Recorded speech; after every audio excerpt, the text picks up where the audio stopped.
What is good, guys, and welcome to today's video. I have been putting this off all day and trying to do as many other things as I can to procrastinate setting up the trigger kit, getting this thing running and going for some rips. Just because I'm so excited to be ripping on the Skyline again without any problems from the cam angle sensor or anything like that, that I'm also fearful and petrified that there's going to be another issue that's going to prevent me from doing that after all the work that we just did. Turbo change, brand new turbo on there. We've got brand new trigger kit from NZ Wiring. So I think it's time that I just went in there, we jumped in the link ECU, we set up the new trigger kit, we bleed this thing up, set the timing, and then we just hope for the best. So let's do it. So the first thing that I'm doing is checking over everything, as well as I set up my bleeder thing. I don't know what the correct name is for this tool, but it's changed my life. I finally bought it off Amazon. It was like 20 bucks. Literally, it's changed my life with filling this thing with coolant and bleeding it. I can't recommend these enough, and I feel like an idiot for not getting them sooner. You guys told me to get one, and I finally did, and I'm like, man, I should have definitely gotten one a long time ago. So yeah, these are amazing. Anyways, that aside, I'm checking over every bolt, everything I touched, everything I tightened up, like everything that I had my hands on. I'm just triple checking because we don't want any simple issues that could have been avoided. So just doing that now, but essentially all that I need to do now is jump in the link ECU, set up the new trigger kit, get a timing light, set the timing, and we should be good. The only other thing I need to do is speak some words of wisdom to this turbo. Please do your job, don't cause me any problems, and at least last longer than a month. Please, okay? Good girl. All right, that's done. It should be fine now. Let's get this thing parted. Also, guys, I'm not just using water. I have the concentrated coolant in this already, so that will eventually mix with that and we'll be fine. And we don't want anything freezing and cracking and splitting my block. So let's get to it. So I've gone through the link ECU and I've set everything up according to the instructions that NZ Wiring includes, which is super helpful and very, very, very easy to understand, especially if you're self-aware and know how to set up things in the link ECU. If you've got a Heltec or anything like that, it's relatively straightforward too. But yeah, anyways, I'll go through and I'll show you guys what we've done. So we've gone into the trigger setup here and we've changed it to multi-tooth missing from the Nissan 360 Opto sensor. So essentially this is the type of sensor we're using. It has a bunch of teeth and one tooth is missing, and that's how it knows where the engine is, like top dead center and stuff. Trigger priority needs to be set to trigger 1, RPM filtering needs to be set to table 1, and then from there you go through and set up everything else. So trigger 1 is a reluctor sensor, level 1 low, where the multi-tooth position is at the cam. It's 24 teeth with 1 missing. So that's how many teeth are on the little wheel and how many are missing. And then you set it to the threshold table. Then you want to set up the threshold table to exactly how they have it set up here in the instructions, which is just like setting your voltages and stuff like that in this table at certain RPM ranges where it's expecting it to be at. So we've done that. And then the last thing is you just got to pretty much make sure that trigger 2 is set up too. But we're not really using anything, no sync mode or anything like that. So just make sure you follow the same thing in the instructions. And then you need to set your trigger offset. By default, NZ Wiring says to set it to 98. So that it'll be roughly, that's where it'll be for you to start the car, but then you got to fine tune it with a timing light. One thing on the link ECU is put your offset number in here and then make sure you hit enter. If you don't hit enter, it won't apply it. And then make sure it's then showing the trigger offset up here at 98. Now, in theory, if we store this,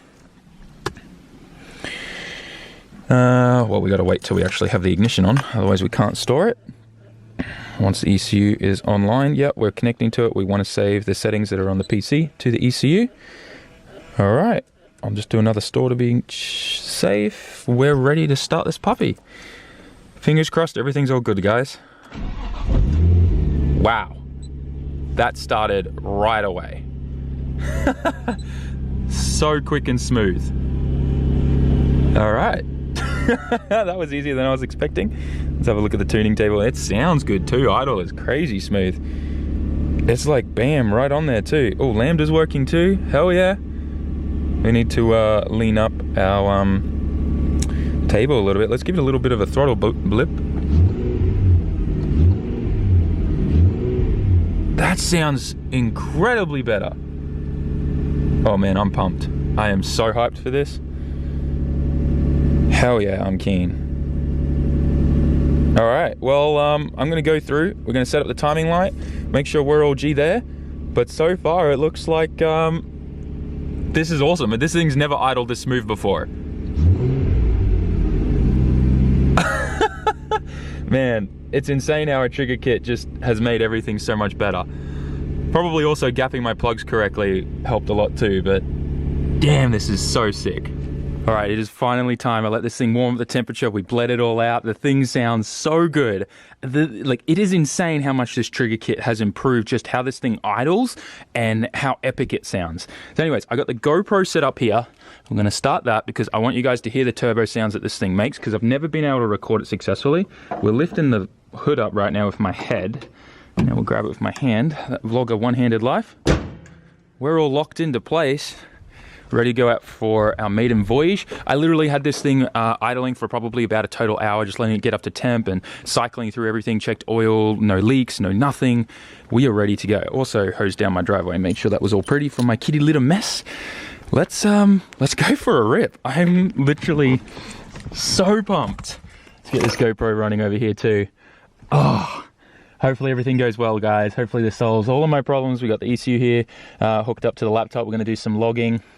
Let's get going. I'm still getting nervous every time I start this thing up for the first time.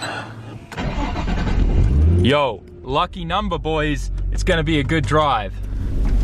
Oh man, I'm way too excited about this. Feels weird to be driving the Skyline after driving the Sylvia so much. I fit in this car so much better because the cabin's so much bigger.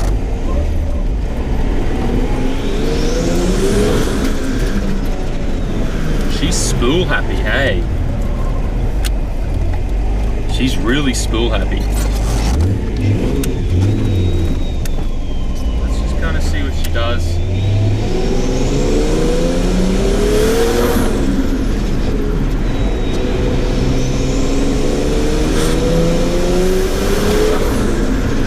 Yo, it feels entirely different. Entirely different. What?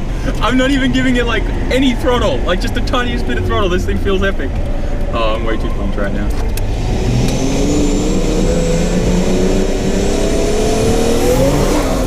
Whoa! What? That was a punch? What? I don't know if you guys could have. What? The hell was that? It was like, boom, instant switch on. That was nuts. All right, hang on. That was nuts.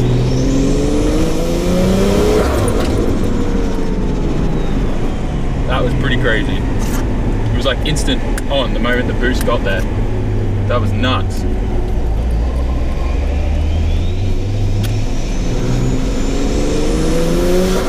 Just keeping an eye on my AFRs to see if anything's changed. She's different. The way this thing reacts now is so different. Yo, this is gonna be good. So excited, time for a highway roll. It really does seem like pretty much all the issues I've been having with how this car was idling and like just how it was handling high RPMs and all that type of stuff came down to just a bad cam angle sensor. It's kind of crazy to think about, but it's also like not surprising that that was where all my issues were from, because the Nissan cam angle sensor is an optical sensor, right? And there's a little disc that spins with your cam and it has these little slots in it. And what that does is that's the laser kind of optical sensor looks through those little slots. That's how it counts and knows where everything's at, right? That's how it figures out your timing. But what happens is any form of vibration, or like if that sensor gets worn out or anything like that, and it all of a sudden just like starts doing weird things and it just can't figure out where anything is. And I think my cam angle sensor has been on its way out this entire time, but it hasn't developed like the typical cam angle sensor faults. So you would normally get like full ignition breakdown as you go past 5,000 RPM or 4,000 RPM, right? In my R34, when I had a cam angle sensor fail, you'd literally like, some days it would be fine, other days you'd accelerate 4,500 RPM, boom, full ignition breakdown, like the car would just bog right down. And then that was really obvious that it was a cam angle sensor issue, right? But with this, it never really showed signs of ignition breakdown. The only hint we had was that something was happening where you could see in the ECU where all of a sudden your RPM, where it thought your RPM was at, would kind of jump around a bit, like 6,000, 5,000, you know, 6,800, 6,200, like, and it would just kind of fluctuate and you'd be like, what's going on? And that was the only hint we had that there was something wrong with the cam angle sensor or timing belt tensioner. And it turned out there was nothing wrong with the timing belt tensioner or anything like that. It was literally my cam angle sensor. This thing feels like an entirely different car right now.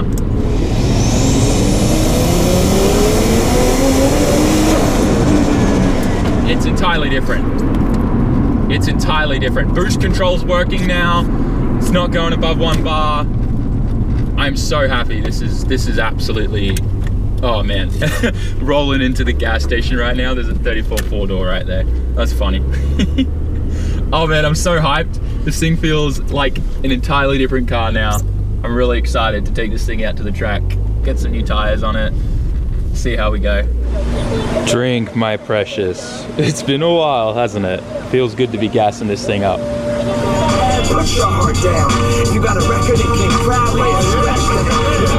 So we're on the highway now, and I want to just kind of do a few like little pulls to see where boost control's at.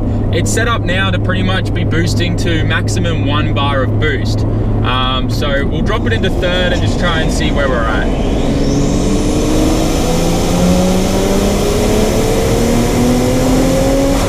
Okay, yeah, so we reached 1 bar of boost there, which was pretty good. Pretty slow, like it was a slow build up. So we can make that a little bit more aggressive now in our duty cycle table. That was pretty good.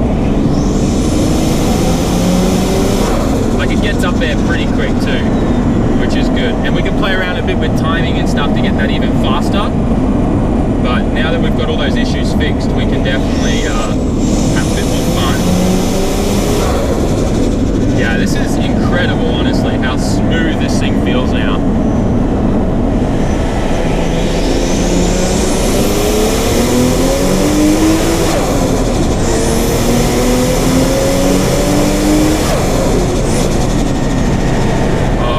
So good right now, that beautiful sunset. Oh man, I love this thing so much. Just arrived here at Up Garage with some sick cars here. I just wanted to check their wheel stock, see what's in there. Plus I'm gonna walk to Tomei. Like I said, we've got a meeting there with them. Whoa, Rocket Bunny 180, that's pretty sick. Let's get a look at that in a sec.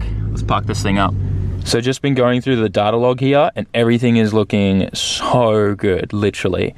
I'm so pumped. There are no fluctuations whatsoever in the RPM like there used to be with the old cam angle sensor, and AFRs are perfect, fuel pressure's perfect. My boost control, we can get that dialed in a little bit more. We're hitting like 0.9 from the start here, but we definitely need to try to get it to like 1.1 all the way across, or at least 1 and then creep up to 1.1. But I'd like to see 1.1 across the board flat here. That would be sick. But man, this is insane. We probably got a bit more we can do now with some timing, especially at the start of the RPM range to help get the turbo spooling a bit faster. But oh man, I am so excited. I'm way too excited. So cool to see a Rocket Bunny 180SX out here. Very cool. I have to admit, out of all the Rocket Bunny kits, I probably like the 180SX one the most. Does he have the rear bumper delete too? No, he doesn't. Damn it, that's like the sexiest thing about this kit. Still very, very cool. Very nice body kit. It's very low at the front there. You couldn't put this in normal coin parking, that's for sure. I'm at Tomei now. Let's go chat to these guys and then we'll drive the Skyline back. Man, I'm so pumped and excited how good that thing feels. So I'm back in the car now, had a great meeting with Tomei, really pumped for some exciting stuff that's going to be happening there in the future. But for now, I have the car idling. We've got a little bit of hunting happening, so I'm just working on that and getting the AFRs sorted out and trying to get that idle smooth. It seems like my idling issues previously as well were due to the CAS as well, which is mind-blowing. Seems like that thing was just causing me way too many issues. Anyways, we're gonna head home, probably gonna stop by Starbucks because I haven't gotten a coffee in a while. But man, I know I keep saying this and I'm repeating myself right now, but I'm so excited that this thing is up and running and good now. It's It's such a good feeling. And I've checked again, no more leaks, no nothing. When I say no more leaks, there weren't any leaks, but there's no leaks. That's what I'm saying, no leaks. So it seems like I did a good job making sure everything was tight and I didn't forget anything. I'm just pumped because everything I'm looking at, logs and stuff like that, looks amazing. And it hasn't run this smooth ever. So I'm pumped. It's seriously the best upgrade you can do. If you got an aftermarket ECU and you got a spare couple $100, definitely get yourself one of these trigger kits. They're epic. It's been a while since we brought the Skyline on a date to Starbucks. Caramel macchiato time, boys. Tall size no caramel macchiato hot でお願いします。ありがとうございました。 So back home now, guys, and I know I keep saying this, but I'm so pumped and excited about the Skyline. I checked for more leaks when we got home. Absolutely nada. No coolant leaks, no oil leaks, absolutely nothing. I'm super pumped because it finally seems like we are at the end of the Blue Balls Skyline saga. One of you guys commented that in the previous video and I thought that was sick, so we're gonna go with that name for now for this whole saga of trying to solve all these issues. It literally idles and runs so smooth. Rev range is so smooth.